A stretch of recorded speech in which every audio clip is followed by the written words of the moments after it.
वचन मिलना जरूरी है आपकी लाइफ के लिए। वचन आपके अंदर होता है तो आप आत्मा की आवाज को समझ पाते हैं। आत्मिक जीवन में अगर तुम ग्रोथ करना चाहते हो तो सबसे बड़ा कदम उठाओ, प्रभु का सुसमाचार प्रचार करो, उसकी सेवा का जीवन जियो। अगर आप अपनी लाइफ में आशीष का जीवन जीना चाहते हो, एक आशीष जीवन जीना चाहते हो, तो सबसे बड़ा कदम यह है कि प्रभु का सुसमाचार प्रचार के लिए कुछ करो।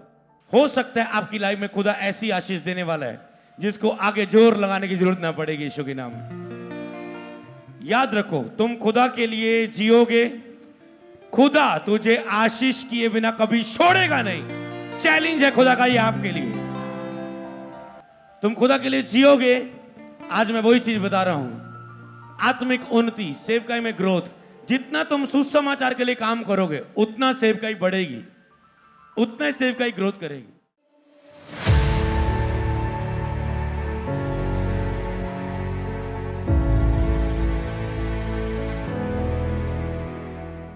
तो एक टाइम जब मैं उस समय अपनी लाइफ में मुझे लगा प्रभु मेरे साथ नहीं, बहुत खालीपन महसूस कर रहा हूं। मैंने एक प्रभु के दास को कॉल लगाई और मैंने कहा ऐसे ऐसे मैं महसूस कर रहा हूं। तो उन्होंने मुझे सीधा बोला, ज्यादा बात नहीं की, उन्होंने कहा रोमियो 8 अध्याय को पढ़ ले, जो मेरे मेरे केस के से मिलता जुलता था, जो मैंने अपना विषय बताया। तो क्या उन्होंने कोई काउंसलिंग दी मुझे? क्या उन्होंने कोई प्रार्थना की मेरे लिए? कहते रोमियो 8 अध्याय पढ़। मेरे लिए काफी था और मैंने पढ़ना शुरू किया उसे, पवित्र आत्मा के द्वारा जीवन। तो जब मैं पवित्र आत्मा के द्वारा जीवन हर एक विषय में पॉइंट पढ़ रहा हूं, मैंने तुरंत इसे पढ़ने के बाद अन्य भाषा में प्रार्थना करनी शुरू की कि जब परमेश्वर का आत्मा तुम में बसता है तो तुम शारीरिक दशा में नहीं परंतु आत्मिक दशा में हो। मैंने गैर जबान में प्रार्थना करनी शुरू की। शरीर कब्जा मुझ में टूटना शुरू हुआ, आत्मा का कब्जा मुझ में आना शुरू हुआ। और जब परमेश्वर का आत्मा मुझ में बसा तो अब मैं शारीरिक दशा में नहीं आत्मिक दशा में बदल गया। हालेलुया। तो यदि किसी में मसीह का आत्मा नहीं तो उसका जन नहीं। अगर आत्मा तुम में बसा है तो तुम्हारी मरी हुई देह को क्यों ना जिलाएगा? क्योंकि तुम में दास्तव का आत्मा नहीं मिला कि फिर भयभीत हो। कहता तुझे डरने की जरूरत नहीं है, लिपालक पल की आत्मा मिली है जिससे तुम हे अब्बा पिता कह के पुकार सकते हो। और आत्मा आप ही हमारी आत्मा के साथ गवाही देता है कि हम परमेश्वर की संतान है। यदि संतान है तो बारिश है, अगर उसके साथ दुख उठाएं तो उसके साथ महिमा भी पाएंगे। सब बोले आमीन। तो आत्मा ने सिखाया भयभीत होने की जरूरत नहीं। तुम उससे हे अब्बा हे पिता कह के पुकार सकते हो। मैंने रो रो के पुकारा और मैंने उसे पा लिया, ढूंढा और पा लिया। एक दिन मैं अपनी लाइफ में सेवकाई में बढ़ रहा हूं और मेरी पीछे की चिंताएं मुझे खींच रही थी। जिम्मेवारियां होती है ना, आप आत्मिक जीवन में बढ़ना चाहते हैं पर आपको जिम्मेदारियां आपको दबा के रखती हैं। पीछे के जिम्मेदारियां कमाने की, खाने की, परिवार की, अपनी लाइफ स्टैंड करने की, घर के काम, इधर के काम, उधर के काम, बहुत सारी चीजें। और मैं सेवा में जा रहा हूं, पीछे से मुझे बहुत सारी चीजें जो मेरे ऊपर बोझ बने। मेरा ध्यान इसकी ओर नहीं है कि आज मैंने आत्मा से भरपूर होना, क्या वचन देना, मुझे कुछ नहीं पता। मैं बस खाली जा रहा हूं। और अचानक से जब मैं जा रहा था तो अचानक से परमेश्वर ने वचन की तरह बात की, मेरे राज्य और धार्मिकता की खोज कर, ये सब वस्तुओं तुम्हें पीछे बढ़ के मिलेगी। ये तो था वचन में लिखा हुआ। अब खुदा ने क्या बात की? खुदा ने, ये तो वचन था। अगर मैं इस वचन को ना जान पाता तो आवाज को ना समझ पाता, क्योंकि आवाज लंबी चौड़ी नहीं आएगी, छोटा सा अंश होगा। वचन को पता है, आप उसका मतलब समझ पाएंगे कि क्या। कई लोगों को विजन आता है, समझ नहीं पाते लोग, क्योंकि वचन नहीं पता। वचन पता है, उनको पता, हाँ बाइबल में लिखा है ऐसा, ये स्वर्ग के बारे में ऐसा लिखा है, हाँ ये हो रहा है, प्रभु ये बता रहा है, तो उनको वो समझ आ जाती चीजें। तो उसमें मैंने प्राप्त किया कि अच्छा राजधर्म की खोज कर सब चीजें पीछे बढ़ के मिलेगी। पर खुदा ने कहा आगे बढ़, तुम मेरे कामों को कर, मैं तेरे कामों को करूंगा। आवाज आई, मैं आत्मा से परिपूर्ण हो गया। तुरंत मुझे वचन मिला और मैंने उस जगह में जाके वचन को प्रीच किया। खुदा ने अद्भुत काम किए। ये एक रिमा, एक वचन एक समय के लिए नहीं होता जो आपको ऐसे मिलता है, लाइफ टाइम आपके वो काम करता है, लाइफ टाइम। और उस वचन को मिलने के बाद मेरे अंदर क्या आया है, उस वचन को, ओके आप सुन पा रहे हैं पीछे आवाज को, ओके, उस वचन को मिलने के बाद मेरे मन में आज तक कभी भी पीछे मुड़ के मुझे देखने की जरूरत नहीं मिली, क्योंकि खुदा ने बात की, तू मेरे काम को कर, मैं तेरे कामों को करूंगा। और आज तक मेरे सब काम होते हुए नजर आ रहे हैं मुझे। ऐसा कोई मेरी लाइफ में काम नहीं हुआ जो रुका हुआ हो। ऐसी कोई लाइफ में आशीष नहीं है कि मैं चाहूं और वो मेरी लाइफ में ना आए। ऐसी कोई वस्तु, ऐसी कोई चीज नहीं है, ऐसी कोई इच्छा नहीं है कि मैं इच्छा रखूं और वो मेरी लाइफ में ना हो। प्लेन की मैंने इच्छा नहीं रखी कि मेरे पास प्लेन हो। बड़ी गाड़ी की इच्छा मैंने नहीं रखी कि मेरे पास हो। खुदा सब इंतजाम करता है, पर जो इच्छा रख लूं वो मेरी लाइफ में चीजें आती ही आती है। क्यों? क्योंकि खुदा ने कहा तू मेरे कामों को कर, तू मेरी इच्छा पूरी कर, मैं तेरी इच्छा पूरी करूंगा। मेरी इच्छा क्या है? प्रचार कर, रूहों को बचा, सुसमाचार प्रचार कर। क्योंकि बाइबल में लिखा है जो सुसमाचार प्रचार करता है उसकी जीविका सुसमाचार से होती है, उसके इंतजाम सुसमाचार प्रचार करने से होते हैं। ये एक पास्टर के लिए ही नहीं है। आज विश्वासी को समझना पड़ेगा इस वचन के रेवलेशन को, कि जो प्रचारक है, जो खुदा के लिए जीता है, उसके इंतजाम खुदा करता है। ये इसका मतलब है। जो खुदा के काम करता है, खुदा के लिए जीता है, उसके इंतजाम खुदा करता है। तुम खुदा के भवन में सेवा करते हो, तुम आके सेवा करते हो, तुम बाहर जाके सुसमाचार प्रचार करते हो, तुम बोने के द्वारा सेवा करते हो, तुम खुदा के कामों को करते हो, तो खुदा तुम्हारे कामों को करता है। तुम खुदा के लिए जीते हो और खुदा तेरे लिए इंतजामों को करता है। आज लोग करने की बजाय, करना तो बाद की बात है, लोग डर चुके हैं, सुसमाचार के लिए नहीं निकल रहे। उनको लगा किसी को बताएंगे तो फंस जाएंगे। अरे फंसेंगे नहीं। बाइबल क्या बताती है? जब अंधेरा बढ़ेगा उजाला और चमकेगा। तो अंधेरा बढ़ रहा है तो उजाला चमकेगा। आपने देखा, ये लाइट आपको पता नहीं थी कि लाइट चल रही है, पर चल रही थी भवन में। अंधेरा बढ़ा बारी के कारण ये लाइट की चमक आपको दिखनी शुरू होगी। सेम इसी तरह जब अंधेरा बढ़ेगा, विरोध बढ़ेगा, रुकावटें बढ़ेगी, प्रभु बताते उतना ही मेरा काम बढ़ेगा। तो ये टाइम ज्यादा प्रीच करने का है, ज्यादा सुसमाचार देने का है, क्योंकि अब खुदा साथ होगा। क्योंकि जहां अंधेरा होगा, खुदा लाइट है, ज्योति है, वहां पर वो चमकेगा और तुम प्रकाशमान होंगे। मैंने कहा उठो और प्रकाशमान हो यीशु के नाम में। तुम्हारा प्रकाश बढ़े यीशु के समर्थी नाम में, तुम्हारी ज्योति बढ़े यीशु के समर्थी नाम में। क्योंकि खुदा ने यही चाहा है कि तुम फल लाओ, तुम कुछ करो। और जब तुम कुछ करते हो तो सचमुच जो सुसमाचार के लिए जीता है उसके इंतजाम सुसमाचार के द्वारा होते हैं। ना तुम परमेश्वर के लिए जियोगे, तेरे पास बेबी नहीं है, वो ऐसा बेबी होगा तुम लाइफ टाइम खुदा का धन्यवाद करोगे। अगर वो लेट हुआ तो मैंने कहा वो ऐसा बेबी होगा तुम लाइफ टाइम उस बेबी के लिए थैंक्स करोगे। क्योंकि कुछ ऐसी आशाएं जिनको प्रभु गर्भ में ही मसा करके भेजता है। सैमुअल क्या था? नबी बनने के लिए नियुक्त किया गया था। नबी बनने के लिए, नबी बनने के लिए। तो क्या उसने रोजे रखे थे नबी बनने के लिए? क्या कोई समर्पण दिए थे नबी बनने के लिए? वो इस कारण नबी बना क्योंकि हन्ना ने कुछ उसके विषय में वेट किया था, इंतजार किया था, दुख में भी अड़ी और खड़ी रही थी। समझ पा रहे हो आप? क्योंकि ज्यादातर प्रॉब्लम क्या है मसीह लोगों को, उन्हें लगता है मैं सेवा का जीवन जी रहा हूं पर मेरी ही लाइफ में आशीष नहीं है। तो इसीलिए मैं लोगों को बोलता हूं वेट इज बहुत ग्रेट है।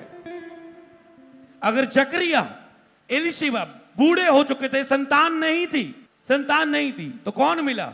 यूहन्ना, पेट में ही आत्मा से परिपूर्ण, दाखरस मदिरा ना पिएगा, उसके विषय में सारे प्रोफेटिक वर्ड, कितना वो यीशु मसीह को बपतिस्मा उसने दिया, उसकी लाइफ के लिए बोले गए। देखो क्या उसने कुछ किया? पहले उसके विषय में वरदान उसकी लाइफ में आ गए दुनिया में आने से पहले। क्यों? क्योंकि उसके माता पिता ने खुदा को प्रसन्न किया था वेट इज ग्रेट के द्वारा। हालेलुया। तुम खुदा के लिए जियोगे, खुदा आशीष किए बिना खुद छोड़ेगा नहीं। और वो आशीष अलग अलग रूप में आती है। कईयों को वो आशीष पहले देता है, कईयों को वेट करके देता है, कईयों को ज्यादा वेट करवा के देते हैं, पर हर एक की लाइफ में उसकी योजना होती है। तो तुम रुकोगे नहीं, तुम आगे बढ़ोगे। जितने ऑनलाइन देख रहे हैं, अब तुम बड़ी बड़ी मीटिंग रखोगे, चर्च में स्पेशल मीटिंग्स रखोगे, क्रूसर्ड्स रखोगे, इसका मतलब तुम सुसमाचार के लिए कुछ कर रहे हो और खुदा इस बात के कारण तुझे मसा देगा, तुझे बढ़ाएगा, तुझे आशीष करेगा, तेरी सेवकाई की उन्नति होगी और तेरे आत्मिक जीवन की उन्नति होगी। कुछ ना कुछ करो सुसमाचार के लिए, सेवा के काम के लिए, जितना अधिक कर सकते हो तो उतना। देखा, जो सुसमाचार सुनाता है, जो सेवा के जीवन जीता है, उसके इंतजाम खुदा करता है। तुम मेरे कामों को करो, सेवा के काम को करो, तो मैं तेरे कामों को करूंगा, यह खुदा ने वायदा किया है। सैमुअल बड़ा होता गया और यहोवा उसके संग रहा और उसने उसकी कोई भी बात निष्फल होने नहीं दी। सैमुअल की कोई भी बात खुदा ने निष्फल नहीं होने दी। क्या कारण था उसका? कोई भी बात उसकी निष्फल नहीं होने दी। वो खुदा की व्यवस्था के साथ समय बिताना उसका एक शौक था। वचनों पर मनन करना, क्योंकि खुदा उससे कभी डायरेक्ट रूप में बातें करता था, कभी वचन के द्वारा बात करता था। तो हर एक ऐसा माध्यम जिससे खुदा आपसे बात कर सकता है, उस माध्यम से जुड़े रहो। अन्य भाषा से वो आपसे बात कर सकता है, तो कहां रही तेरी अन्य भाषा की प्रार्थना? आज लोग कई बार पूछते हैं, पास्टर जी मैं यहां ये काम करने जा रहा हूं, फॉरेन जा रहा हूं, मेरे लिए प्रार्थना करना, मेरे सारे रास्ते खुल जाएं। मैं ये फाइल लगा रहा हूं, मेरे लिए प्रार्थना करना। मैं ये ऑपरेशन के लिए जा रहा हूं, मेरे लिए प्रार्थना करना।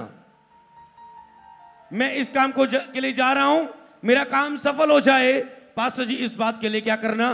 प्रार्थना करना। पर बाइबल में लिखा है, अगर तुम व्यवस्था को दिन रात पढ़ते हो, उस पर मनन करते हो, चलते हो, तो तेरे सब काम सफल होंगे। तो क्या तुम वचन को पढ़ रहे हो? इसीलिए विश्वासी लोग ब्लेस नहीं होते। पास्टर पीछे प्रेयर कर रहा है, ओ खुदा तेरे नाम च प्रार्थना कर दे, खुदावन यीशु मसीह ए भैन दे सारे काम सफल हो जान, ए जावे दे मार्ग सफल हो जान, एदा जो भी काम है सफल हो जाए। और वो बंदे पर पूरा नहीं होता। क्यों नहीं होता? क्योंकि उस बंदे ने वचन पर भरोसा नहीं दिखाया। क्योंकि चमत्कार पैदा होता है जब आप वचन पर भरोसा दिखाते हैं। आज जी प्रार्थना करो जी मेरे एक काम सफल हो जाए, प्रार्थना करो जी मुंडा मेरा बाहर चल जाए, काम फाइल लगाई है, प्रार्थना करो जी कोर्ट केस है जी, क्या 7 दिन बाद जी कोर्ट की डेट है जी, मसला हल हो जाए जी, प्रार्थना करो। क्या तुम 7 दिनों तूने बाइबल पढ़ी? नहीं पढ़ी तो फेथ कहां से आएगा? पता तो हर एक बिलीवर को है बाइबल पढ़ना जरूरी है, बाइबल पढ़ना, प्रे करना जरूरी है, पर वो तब तक नहीं कर पाता जब तक कोई वचन उसको अंदर से टच ना करे, पुश ना करे, रोजे रखने के लिए। इसीलिए अगुए ठहराए होते हैं कि आज से 7 उपवास में कलीसिया जाएगी। तो प्रभु धक्का देके ऐसे अगुवाई करके उन्हें ले जाता है उपवास में, वचन की संगति में, प्रार्थना की संगति में। पुश जब तक तुम्हें पता है प्रेयर करनी जरूरी है, बाइबल पढ़नी जरूरी है, फायर प्रे करनी जरूरी है, अधिकार से प्रार्थना करनी जरूरी है, रोजे रखनी जरूरी है, नहीं कर पाते। क्यों? क्योंकि जब तक वचन कोई रेमा बन के टच ना करे। मैं 30 मिनट का 45 मिनट का प्रीच कर रहा हूं, पर एक वचन चाहिए जो तेरे यहां टच कर जाए। जो जहां टच कर गया समझ लो ग्रेस मिल चुकी है, दया हो चुकी है। जब हिलती स्पिरिट समझ लो आत्मिक जीवन में बढ़ने के लिए पुश मिल चुका है, आत्मा हिल चुकी है। परमेश्वर के भक्त जन आत्मा के हिलाए जाने के द्वारा भविष्यवाणी करते थे। आत्मा ने हिलाता था, अंदर से हिलाता था। आपका आत्मा हिलना चाहिए अंदर से, तो ही ग्रेस आपकी लाइफ में उत्पन्न होती है उस काम को करने के लिए। हालेलुया। और वचन आपको हिलाता है। अगर वचन में लिखा मसीह में की सेवा व्यर्थ नहीं है, तो आप हालातों को देख के सोचते हैं की मिला मैनू, की होया मेरी लाइफ च, कुछ नहीं हो रहा है ना। तुम हालातों को देखकर बोलते हो कि मसीह में मुझे कुछ नहीं मिला, पर बाइबल में लिखा है कि मसीह में की सेवा व्यर्थ नहीं है। उसका वचन में लिखा है मेरे वचन हाँ और आमीन में पूरे होते हैं, मेरा वचन सत्य है, वेक मैं तुमसे सच सच सच कहता हूं। उसने अपने वचन को बताने के बाद बार बार बोला कि ये पूरी सच्चाई है, मैं तुम्हें सच सच कहता हूं।